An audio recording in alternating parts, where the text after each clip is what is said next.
कोई इतना आ रहा है, इसमें लोगों से क्या फील करेंगे आप? देखिए, सारी दुनिया इस वबा का मुकाबला करने से बेबस है, किसी के पास कोई दवा नहीं है।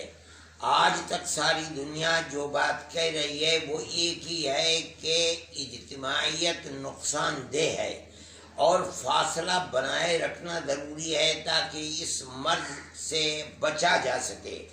इसलिए हमारे बुजुर्गों ने, उलमा ने, सब ने मिल कर के सारी दुनिया के अंदर ये फैसला किया कि इज्तिमाइयत मजहबी मकाम पर होती है, मस्जिद के अंदर भी होती है। इस बुनियाद के ऊपर जमातें मस्जिद के अंदर न की जाएं बल्कि अपने घरों के अंदर पढ़ें। चुनाचे उसके ऊपर हिंदुस्तान में भी अमल हो रहा है।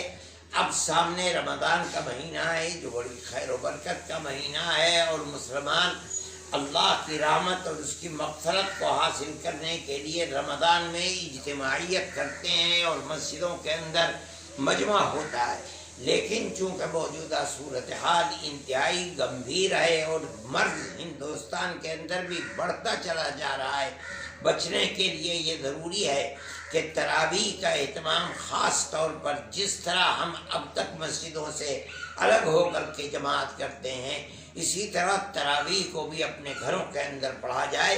मस्जिद के अंदर सिर्फ इमाम और मुअज्जिन और ज़्यादा से ज़्यादा 2-3 आदमी अगर पढ़ लेते हैं कोई हरज की बात नहीं है।